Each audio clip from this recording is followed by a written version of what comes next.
യേശുവെ പോലെ ആകുവാൻ be like Jesus weekly devotional തോട്ട്സിലേക്ക് സ്വാഗതം. ജീവിതത്തിൽ വഴിത്തിരിവ് സംഭവിക്കുന്ന ചില കൂടിക്കാഴ്ചകളുണ്ട്. അതുവരെ പോയ വഴിയിൽ നിന്ന്, ഉദ്ദേശങ്ങളിൽ നിന്ന്, ലക്ഷ്യങ്ങളിൽ നിന്ന്, പഠിച്ചു വെച്ച പാഠങ്ങളിൽ നിന്നുള്ള ഒരു യു ടേൺ. ചിലപ്പോൾ ചിലർക്ക് ഒരു രോഗമാകാം, അല്ലെങ്കിൽ അപ്രതീക്ഷിതമായുണ്ടാകുന്ന അപകടങ്ങളോ ഒറ്റപ്പെടുത്തലുകളോ തകർച്ചകളോ ആകാം ഈ വഴിത്തിരിവിന് കാരണമാകുന്നത്.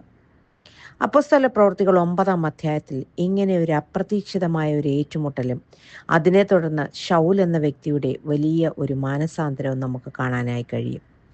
കഴിഞ്ഞ ആഴ്ച ശൗൽ ആരെന്ന് നാം ചിന്തിച്ചു. ഇന്ന് അദ്ദേഹം എങ്ങനെ ക്രിസ്ത്യാനിയായി മാറി എന്ന് നമുക്ക് നോക്കാം.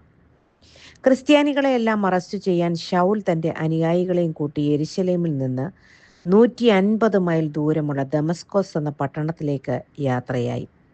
ദമസ്കോസ് സിറിയയുടെ തലസ്ഥാനമാണ്, ഒരു കച്ചവട കേന്ദ്രം, അനവധി യഹൂദന്മാർ പാർത്തിരുന്ന ധാരാളം സിനഗോഗുകളുള്ള ഒരു പട്ടണം.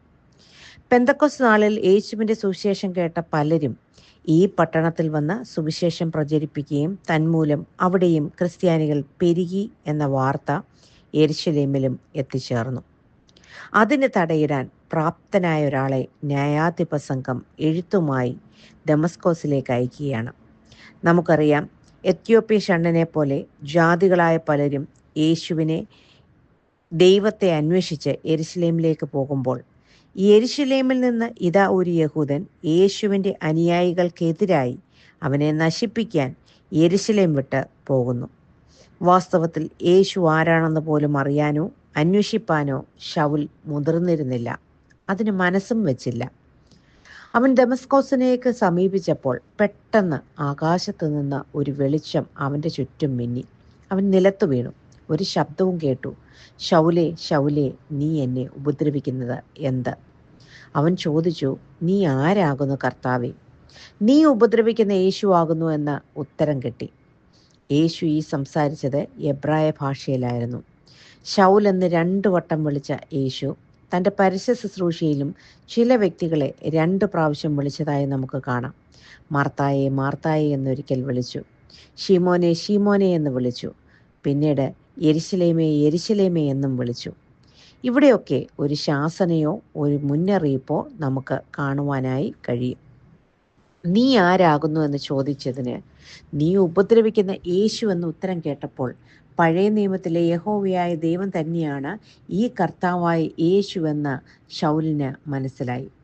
ദൈവപുത്രനായ ക്രിസ്തുവിനെ, മശിഹായെയാണ് താൻ ഇത്രയും നാൾ പീഡിപ്പിച്ചത് എന്ന് അദ്ദേഹത്തിന് മനസ്സിലായി. കാരണം താൻ വാസ്തവത്തിൽ യേശു മാർഗക്കാരെയാണ് ഉപദ്രവിച്ചത്. എന്നാൽ ഈ ശബ്ദം പറയുന്നത് യേശുവിനെയാണ് ഉപദ്രവിച്ചത് എന്ന്. ഇന്നും യേശുവിൻ്റെ മാർഗക്കാരെ ഉപദ്രവിക്കുന്ന ഓരോരുത്തരും യേശുവിനെ തന്നെയാണ് ഉപദ്രവിക്കുന്നത്. പലപ്പോഴും നമുക്ക് സംശയമുണ്ടാകാം, എന്തെല്ലാം പീഡകൾ നടന്നിട്ടും യേശു എന്ന ദൈവം എന്തുകൊണ്ട് പ്രതികരിക്കുന്നില്ല, ശത്രുവിനെ സംഹരിക്കുന്നില്ല? പ്രിയ ദൈവപൈതലേ, യേശുവിനെ യഹൂദന്മാർ ക്രൂശിൽ തറച്ചു കൊന്നപ്പോഴും യേശു പ്രതികരിച്ചില്ല. ഒരു ക്രിസ്തു ശിഷ്യൻ ക്രിസ്തു ഒരുക്കിയ പാതയിലൂടെയാണ് പോകേണ്ടത്. അവിടെ പ്രതികാരമോ എതിർപ്പോ സമരമോ ജാഥയോ മുദ്രാവാക്യമോ ലഹളയോ ഒന്നും ഉണ്ടാക്കാൻ ദൈവവചനം പഠിപ്പിക്കുന്നില്ല. ഉപദ്രവങ്ങൾ സന്തോഷത്തോടെ സഹിച്ച അപ്പോസ്തലന്മാരെയാണ് നാം ഈ പുസ്തകത്തിൽ കൂടുതലും കാണുന്നത്. പ്രിയ ദൈവപൈതലേ, ഇതുപോലെയുള്ളൊരു അപ്രതീക്ഷിതമായ കണ്ടുമുട്ടൽ നമുക്ക് ദൈവവുമായിട്ട് എപ്പോഴെങ്കിലും ഉണ്ടായിട്ടുണ്ടോ? നാളിന്ന് വരെ അവൻ കേട്ടത് യേശു ഉയർത്തെഴുന്നേറ്റു എന്ന് ശിഷ്യന്മാർ പറഞ്ഞത് മാത്രമാണ്. യേശു ദൈവമാണ്, അവൻ തന്നെയാണ് ക്രിസ്തു എന്നൊക്കെ ശിഷ്യന്മാർ തീർത്തു പറഞ്ഞിട്ടും ശൗൽ വിശ്വസിച്ചതേയില്ല. എന്നാൽ ഇന്നിതാ തനിക്ക് യേശു പ്രത്യക്ഷനായി. എന്തുകൊണ്ട് ദൈവം ശൗലിന് പ്രത്യക്ഷനായി? ദൈവം അദ്ദേഹത്തെ മുന്നമേ ഒരു സാക്ഷിയായി, ഒരു അപ്പോസ്തലനായി കണ്ടിരുന്നു. ഒരു അപ്പോസ്തലൻ യേശുവിൻ്റെ പുനരുത്ഥാനത്തിന് സാക്ഷിയായിരിക്കണമെന്നാണല്ലോ. മറ്റാരുടെയും സാക്ഷ്യം ഇനി ശൗലിന് ആവശ്യമില്ല. അവൻ വ്യക്തമായിട്ട് കണ്ടു, വ്യക്തമായിട്ട് കേട്ടു.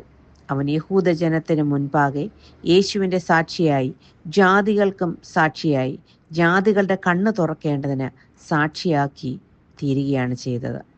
യേശുവിൻ്റെ പ്രത്യക്ഷത തനിക്കുണ്ടായപ്പോൾ അവൻ്റെ കാഴ്ച നഷ്ടപ്പെട്ടു. പ്രതികാരഭാവത്തോടെ, അഹങ്കാരത്തോടെ, അധികാരത്തോടെ പട്ടണത്തിലേക്ക് എത്തിയ ശൗൽ ഇപ്പോൾ കുരുടനായി മറ്റുള്ളവരുടെ സഹായത്തോടെ പട്ടണത്തിനകത്തേക്ക് പ്രവേശിക്കുകയാണ് ചെയ്യുന്നത്. താൻ ചെയ്തു വന്നതിനെ പറ്റിയുള്ള ദുഃഖം അവനുണ്ടായി. യേശുവിൽ താൻ വിശ്വസിച്ചു. ഏതു വ്യക്തിക്കും അവൻ എത്ര പാപിയായിരുന്നാലും ഒരപ്രതീക്ഷിതമായൊരു കണ്ടുമുട്ടൽ ദൈവവുമായി ഉണ്ടായാൽ ഒരു ടേൺ എടുത്തേ പറ്റൂ. ഇതുവരെ ഈ മാർഗക്കാരെ ദ്രോഹിച്ചവൻ ഇതാ ഈ മാർഗക്കാരിൽ അഗ്രഗണ്യനായി മാറുന്നു. ഇന്നും ഈ മാർഗത്തെ എതിർത്ത് നിൽക്കുന്നവർക്ക് ദമസ്കോസിന്റെ പതിവാതുക്കൾ മുന്നറിയിപ്പ് നൽകിയാണ്. ഇന്ന് ശത്രുവായിരുന്നവർ പിന്നീട് അനുഗാമിയായി മാറും. ദമസ്കോസ് പതിവാതുക്കൾ ശൗൽ പഠിച്ച ആദ്യ പാഠം മറ്റൊന്നുമല്ലായിരുന്നു യേശു ആരാണ് എന്നത്. യേശു ദൈവപുത്രൻ തന്നെ, മശിഹ തന്നെ എന്ന് തിരിച്ചറിയാൻ ശൗലിന് സാധിച്ചു. അതുപോലെ ഇന്നും ക്രിസ്തുമാർഗത്തെ തള്ളിക്കളയുന്ന, ക്രിസ്തുമാർഗത്തെ പീഡിപ്പിക്കാൻ ശ്രമിക്കുന്ന ഓരോ വ്യക്തികളും മനസ്സിലാക്കട്ടെ, ഒരു ദിവസം യേശു ആരാണെന്ന്. യേശു ദൈവപുത്രൻ തന്നെയാണ്. യേശു ദൈവം തന്നെയാണ്. ഈ വചനങ്ങളാൽ ദൈവം നമ്മെ അനുഗ്രഹിക്കട്ടെ. God bless you all.